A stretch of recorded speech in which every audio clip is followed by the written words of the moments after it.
Yesterday, the long overdue antitrust case of my alma mater, the Antitrust Division of the Department of Justice, was brought against Google. Now, there are a number of reasons for this, notwithstanding the fact that social media has been discriminating against conservatives and censoring, is the fact that Google has abused its dominant position, it's monopolized the market, and deserves to be broken up. Of course, the Antitrust Division played it political, unfortunately, under blowhard Bill Attorney General, and is not asking to break up the monopoly as I did and others did in the 1970s when we broke up the AT&T monopoly, when I was part of the trial team that did that at the U.S. Department of Justice. But understand, there's always a dynamic in Washington. And the dynamic here and the motive here is for the Attorney General to take the heat off himself when the president asks him to begin a real investigation of the Ukrainian shakedown scam, the racketeering enterprise of Joe Biden and his son, Hunter Biden. It's basically to let off the pressure, and that's what it is. And the lawsuit falls far short. You know, many, many months ago, actually years ago, I brought an antitrust case for Freedom Watch, along with my valiant client, Laura Loomer, who's been shut off of all the social media, in the U.S. District Court for the District of Columbia. Of course, a judge, believe it or not, a Trump-appointed judge, McFadden, dismissed that case. I took it up to the D.C. Circuit, very leftist circuit.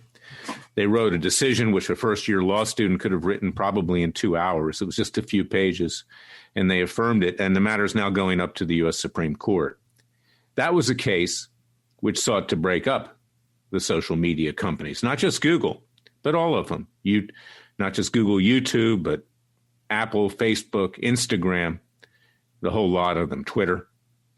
I will be intervening on behalf of Freedom Watch in this government's lawsuit and urging the court not to give the meaningless relief which the Antitrust Division under blowhard Bill is requesting, but to break up Google. And we will be pursuing our case in the Supreme Court and other fora against the social media companies. And this tells you what Freedom Watch and I do. Notwithstanding the other group which we just founded, americasheriff.org, with Sheriff Joe Arpaio and that brave African-American policeman, Demetric Penny, is that we take action. We just don't get documents like my former group does, mostly. I mean, sometimes they bring a case, but it's not very often.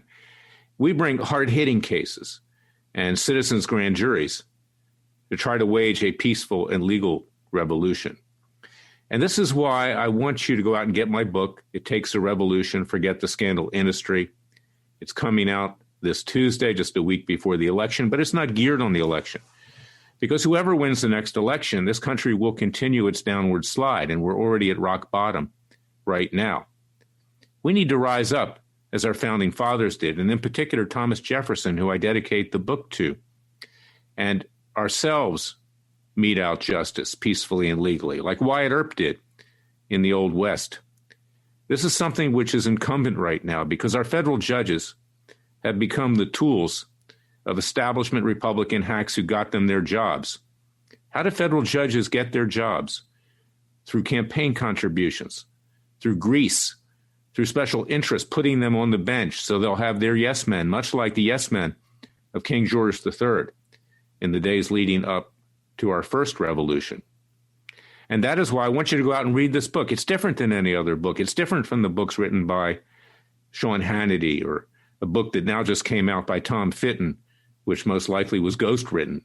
It's a book which talks about making change, not just complaining about what went on in the last 4 years with Obamagate or anything else, and then ask the government to do our job. In the case of Hannity, he says, just vote for Trump and all will be okay. Just keep watching my show. Vote for Trump. That's it. We all know that's not the case. This country has a cancer which is growing, and it's reached a critical point. It's metastasized into stage 4. And we, the people, need to take action ourselves. I want you to get that book because it tells you how we should attempt to do it peacefully and legally. And if that doesn't work, then I'm sorry to say that the prophecy of Thomas Jefferson will probably come true, that there will be the blood of patriots shed. I will not advocate that, but others will. And clearly, people will likely be in the streets on or about November 3rd in either event, and this could trigger a major and bloody revolution. And I trust that will not happen, and I'm trying to prevent that. So go out and get my book. It Takes a Revolution, Forget the Scandal Industry. Go to freedomwatchusa.org. Sign up for our citizens' class actions against the Chi-Coms. Who else is doing it but Freedom Watch? Or our criminal case in The Hague, Holland, against the Chi-Coms for destroying this country and most of the world. And support our cases against social media and our other lawsuits for our valiant clients. You won't see our clients on Fox News because they actually do something. They're not there just to occupy space and to be politically correct and to boost advertising dollars. They actually are doers. And because of that, they're attacked. They're made radioactive by the leftist media. Freedom Watch has a leftist media strike force. Join that. Join some cause. Get up off the couch. Turn off Fox News. Put down books that don't advocate other than regurgitating what's happened. And read my book, It Takes a Revolution, Forget the Scandal Industry. You can get it at Amazon.com, BarnesandNoble.com, BooksAMillion.com, at all major booksellers. It's completely different than anything else that you will read. I'm not trying to profit off of the election. I'm trying to change this country and put it back to the vision and concept of our founding fathers. God bless you. God bless America. God save America. Remember that God is with us. And thank you for listening to me. I'll be back tomorrow with another podcast of Special Prosecutor with Larry Klayman. Until then, thank you for listening to me.